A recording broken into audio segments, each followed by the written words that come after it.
उद्धव ठाकरे की पार्टी की सांसद ने बैंकों को चूना लगाने का ऐसा तरीका खोज निकाला जो हर किसी को हैरान करने वाला है। शिवसेना सांसद भावना गवली ने इस अनोखे तरीके से बैंक को 1-2 नहीं बल्कि पूरे 55 करोड़ का चूना लगाया। दिलचस्प यह है कि किसी को उन पर शक भी नहीं हुआ, इसलिए खुद ही घोटाले को लेकर पुलिस ने एफआईआर दर्ज करवा दी। लेकिन जब इस महालूट की पोल खुली तो जांच एजेंसीज भी हैरान रह गईं। भावना गवली ने सहकारी क्षेत्र की अपनी चीनी मिल को पहले दिवालिया घोषित किया और फिर उस मिल को अपने ही निजी कंपनी से खरीद लिया।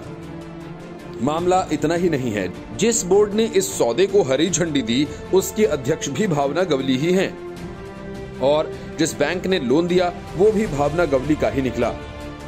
सहकारी क्षेत्र के बैंकों और मिलों में कैसे लूट महाराष्ट्र में मचती है, भावना गवली घोटाला कांड उसका सबसे बड़ा उदाहरण है। यही वजह है कि सहकारी क्षेत्र के बैंक और मिलें लगातार कंगाल होती जा रही हैं और भावना गवली जैसे घोटालेबाज मालामाल। इस पूरे मामले का खुलासा प्रवर्तन निदेशालय यानी ईडी के आरोप पत्र से हुआ। पूरा घोटाला ऐसे किया गया कि किसी को शक ही ना हो। यहां तक कि इस मामले की एफआईआर भी भावना गवली ने खुद ही कराई। महाघोटाले का खुलासा तब हुआ जब अगस्त 2021 में ईडी ने भावना के 5 ठिकानों पर मारे छापे। बीजेपी के नेता किरीट सोमैया के आरोपों के बाद मारे गए थे। किरीट सोमैया ने आरोप लगाया था कि भावना ने बैंकों और अन्य वित्तीय संस्थानों से 100 करोड़ लेकर इस धन का गलत इस्तेमाल किया। किरीट ने आरोप लगाया था कि शिवसेना सांसद ने 55 करोड़ की चीनी मिल सस्ते में खरीद ली। इस मिल का नाम श्री बालाजी सहकारी पार्टिकल कारखाना लिमिटेड है।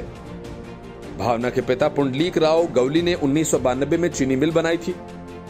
इसके लिए उन्होंने महाराष्ट्र सहकार महामंडल से 29 करोड़ और महाराष्ट्र की तत्कालीन सरकार से 14 करोड़ रुपए अनुदान भी लिया था। सोमैया के मुताबिक भावना गवली ने कंपनी के लिए 11 करोड़ रुपए एसबीआई से लिए, 55 करोड़ रुपए जुटाए गए और फिर मिल को दिवालिया घोषित कर दिया गया।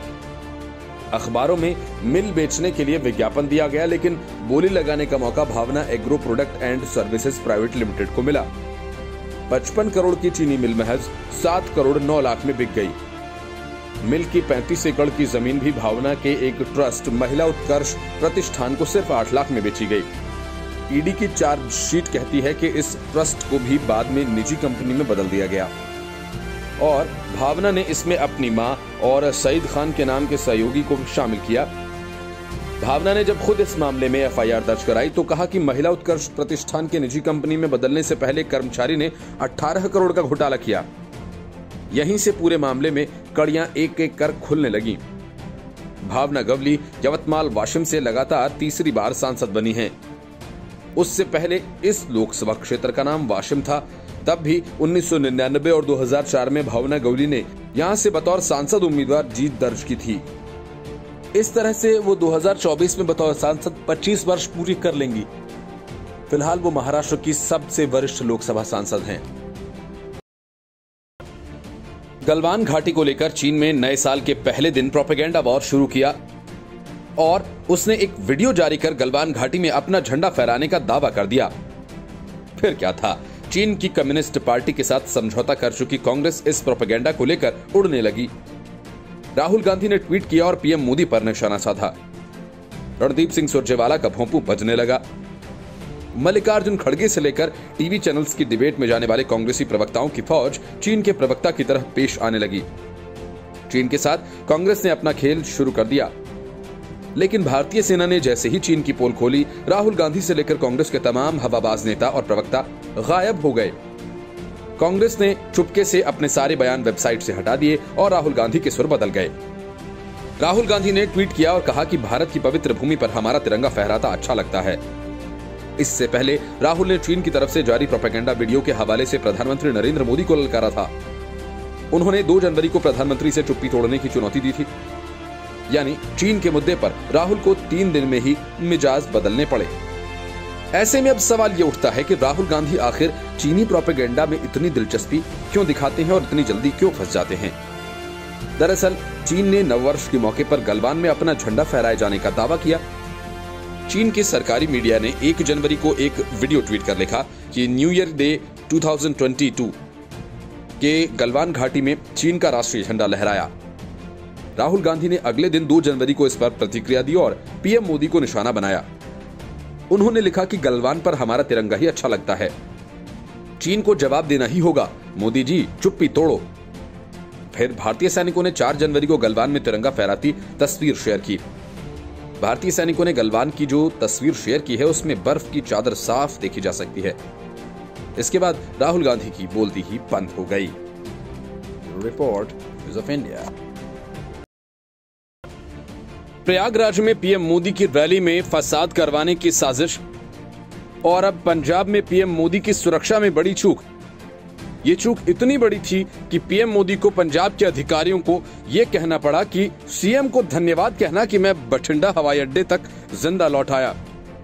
पीएम मोदी के वापस लौटने की घटना पंजाब सरकार की बड़ी नाकामी है और इस कहानी को बयां करने के लिए काफी है। गृह मंत्रालय ने पूरी सख्ती के साथ पंजाब सरकार से घटना की रिपोर्ट तलब की। पाकिस्तान परस्त नवजोत सिंह सिद्धू की मर्जी के हिसाब से नियुक्त किए गए राज्य के डीजीपी ही नहीं बल्कि तमाम बड़े पुलिस अधिकारी और अन्य अधिकारी निशाने पर आ गए हैं। इस बात के इनपुट पहले से ही मौजूद हैं कि चुनाव के दौरान पाकिस्तान राज्य में गड़बड़ी फैलाने की फिराक में है। उसके बाद पीएम की सुरक्षा में चूक की घटना किसी बड़ी साजिश की तरफ इशारा कर रही है। पाकिस्तान ही नहीं बल्कि पंजाब में सक्रिय खालिस्तानी भी शक के घेरे में हैं। गृह मंत्रालय ने कहा कि प्रधानमंत्री नरेंद्र मोदी की पंजाब यात्रा के दौरान गंभीर सुरक्षा खामी के बाद उनके काफिले ने लौटने का फैसला किया। बयान में यह भी कहा गया कि मंत्रालय ने पंजाब सरकार से इस चूक के लिए जवाबदेही तय करने और कड़ी कार्रवाई करने के लिए कहा है। जिस वक्त ये घटना हुई उस वक्त प्रधानमंत्री बठिंडा से हुसैनीवाला में राष्ट्रीय शहीद स्मारक की ओर जा रहे थे। पीएम मोदी 2 साल के अंतराल के बाद पंजाब पहुंचे थे। कृषि कानूनों के निरस्त होने के बाद ये राज्य में उनका पहला दौरा था। इन कानूनों को लेकर किसानों ने लगभग 1 साल तक दिल्ली की सीमाओं पर विरोध प्रदर्शन किए थे। प्रधानमंत्री फिरोजपुर में चंडीगढ़ स्थित PGIMER के उपग्रह केंद्र और दिल्ली अमृतसर कटरा एक्सप्रेसवे सहित 42,750 करोड़ रुपए से अधिक की लागत की विकास परियोजनाओं की शुरुआत करने वाले थे। दरअसल प्रधानमंत्री नरेंद्र मोदी को हुसैनीवाला स्थित राष्ट्रीय शहीद स्मारक तक हेलीकॉप्टर से जाना था, लेकिन बारिश और खराब विजिबिलिटी की वजह से सड़क के रास्ते जाने का फैसला किया गया। इससे पहले पीएम मोदी ने बठिंडा में मौसम साफ होने का करीब 20 मिनट तक इंतजार भी किया, लेकिन जब मौसम सही नहीं हुआ तो काफिला आगे बढ़ा था। गृह मंत्रालय ने जो बयान जारी किए उसमें विस्तार से पूरी घटना के बारे में बताया है।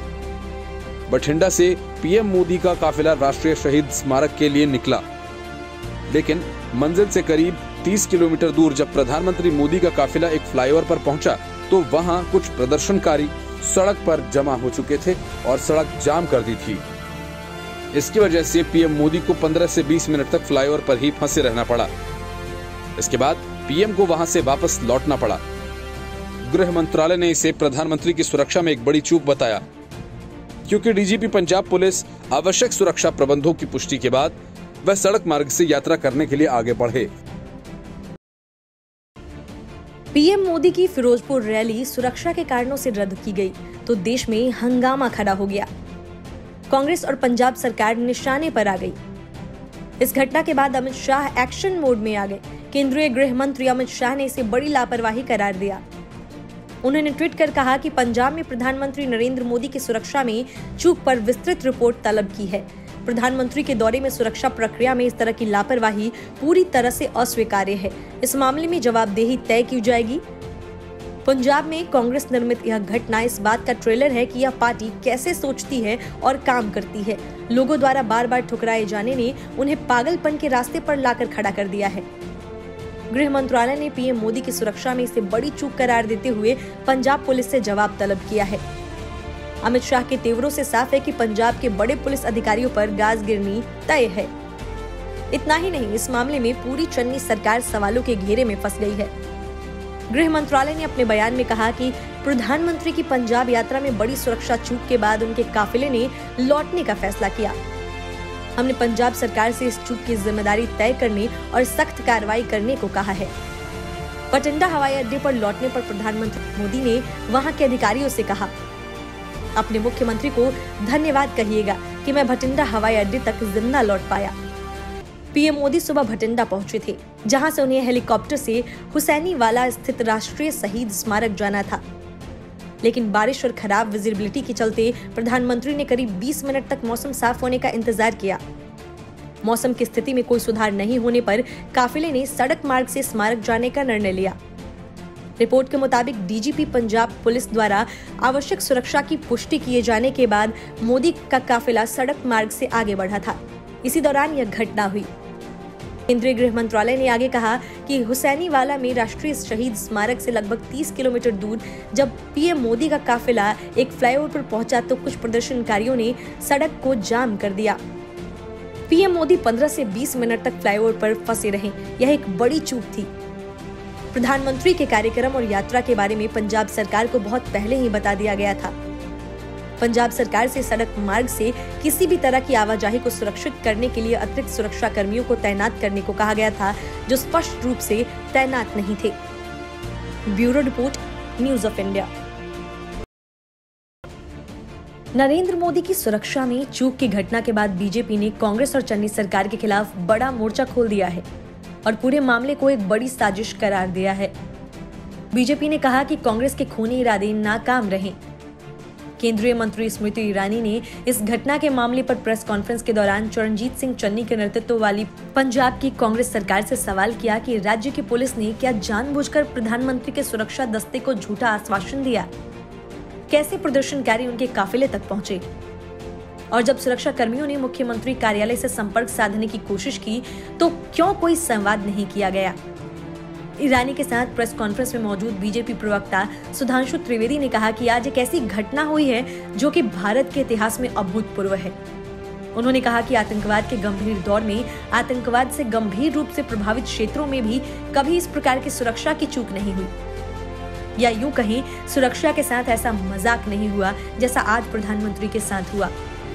उन्होंने कांग्रेस का नाम लिए बगैर कहा कि हम सब जानते हैं कि चाहे राष्ट्र का विकास हो, राष्ट्र का हित हो, राष्ट्रीय सुरक्षा हो, सभी को अपनी निजी राजनीति की तराजू पर तौलते तौलते आज वह इस सीमा तक आ गए कि मोदी के प्रति ईर्ष्या, वैमनस्य और घृणा सरकार के रूप में अपना संवैधानिक दायित्व, राजनीतिक दल की मर्यादा और मानव जीवन का मूल्य तीनों को तार-तार कर दिया। बीजेपी नेता ईरानी ने कहा कि कांग्रेस के खूनी इरादे नाकाम रहे। जो लोग कांग्रेस पार्टी में मोदी से घृणा करते हैं वह आज देश के प्रधानमंत्री को उनकी सुरक्षा को किस तरह से भंग किया जाए उसके लिए प्रयासरत थे। उन्होंने कहा कि हमने बार बार कहा नफरत मोदी से कांग्रेस को है, हिसाब हिंदुस्तान से और हिंदुस्तान के प्रधानमंत्री से ना कीजिए। इस मुद्दे पर कई गंभीर सवाल उठाते हुए उन्होंने कहा कि पंजाब पुलिस ने प्रधानमंत्री के सुरक्षा दस्ते को आश्वासन दिया कि प्रधानमंत्री जिस मार्ग से जा रहे थे उसमें कोई भी गतिरोध नहीं है, लेकिन इसके बावजूद सुरक्षा में चूक हुई। उन्होंने पूछा कि क्या जानबूझकर प्रधानमंत्री के सुरक्षा दस्ते को झूठ बोला गया? उन्होंने सवाल किया कि प्रधानमंत्री के पूरे काफिले को जब रोकने का प्रयास हुआ और करीब 20 मिनट तक जब उनकी सुरक्षा भंग की गई तब किसने और कैसे प्रदर्शनकारियों को प्रधानमंत्री की गाड़ी तक पहुंचाया? ईरानी ने कहा कि प्रधानमंत्री के मूवमेंट की जानकारी साधारणतया आम आदमी को नहीं होती है। केंद्रीय मंत्री ने आरोप लगाया कि इस घटनाक्रम के दौरान कांग्रेस के एक नेता ने जोश के उत्सव का इजहार किया। उन्होंने कहा कि किस बात का उत्सव है उनका, किस बात का जोश है? देश के प्रधानमंत्री को मौत की कगार पर ले गए थे। Bureau report, news of India. PM Modi की सुरक्षा के साथ पंजाब में किए गए खिलवाड़ से नाराज कैप्टन अमरिंदर सिंह ने सीएम चन्नी और सुखजिंदर सिंह रंधावा को जमकर फटकार लगाई और पूरे मामले के लिए पंजाब सरकार को जिम्मेदार ठहराया। इतना ही नहीं, कांग्रेस के बड़े नेता सुनील जाखड़ ने भी अपनी सरकार के खिलाफ मोर्चा खोल दिया। कैप्टन अमरिंदर सिंह ने इस घटना के बाद मुख्यमंत्री और गृह मंत्री से इस्तीफे की मांग की। कैप्टन अमरिंदर सिंह इस बार भाजपा के साथ गठबंधन में पंजाब में विधानसभा चुनाव लड़ रहे हैं। कैप्टन ने पीएम मोदी के दिल्ली लौट जाने के बाद ट्वीट किया कि पंजाब में कानून व्यवस्था पूरी तरह फेल है, खासकर मुख्यमंत्री और गृह मंत्री भी। जब आप देश के प्रधानमंत्री को एक सुरक्षित मार्ग प्रदान नहीं कर सकते हैं और वह भी पाकिस्तान की सीमा से सिर्फ 10 किलोमीटर की दूरी पर, तो आपको पद पर बने रहने का कोई अधिकार नहीं है और आपको पद छोड़ देना चाहिए। प्रधानमंत्री नरेंद्र मोदी की सुरक्षा में चूक पर पंजाब कांग्रेस के पूर्व प्रदेश अध्यक्ष सुनील जाखड़ ने बड़ा बयान दिया है। उन्होंने कहा कि आज जो हुआ वह स्वीकार्य नहीं है। यह पंजाब के खिलाफ है। फिरोजपुर में भाजपा की राजनीतिक रैली को संबोधित करने के लिए प्रधानमंत्री को एक सुरक्षित मार्ग सुनिश्चित किया जाना चाहिए था। प्रधानमंत्री नरेंद्र मोदी पंजाब में सड़क मार्ग से जाते समय सुरक्षा में गंभीर चूक होने की वजह से एक फ्लाईओवर पर 20 मिनट तक फंसे रहे। दरअसल कुछ प्रदर्शनकारियों ने रास्ते को अवरुद्ध कर दिया था। इसके चलते उनके काफिले ने लौटने का फैसला किया। इस घटना पर केंद्रीय गृह मंत्रालय ने कड़ी प्रतिक्रिया व्यक्त की। पंजाब सरकार से इस चूक के लिए एक रिपोर्ट मांगी गई है। इस पर बीजेपी और कांग्रेस में पलटवार भी हुए हैं। पंजाब कांग्रेस नेता सुनील जाखड़ ने ट्वीट किया कि आज जो हुआ वह स्वीकार्य नहीं है, यह पंजाबियत के खिलाफ है। पंजाब के मंत्री राजकुमार वेरका ने कहा कि पीएम के आज के पंजाब दौरे के दौरान सुरक्षा इंतजामों में कोई कमी नहीं आई। सुरक्षा भंग के आरोप निराधार हैं। सच तो यह है कि बीजेपी की रैली फ्लॉप शो रही। जब पीएम को यह पता चला तो उन्होंने लौटने का फैसला किया। Bureau report, news of India.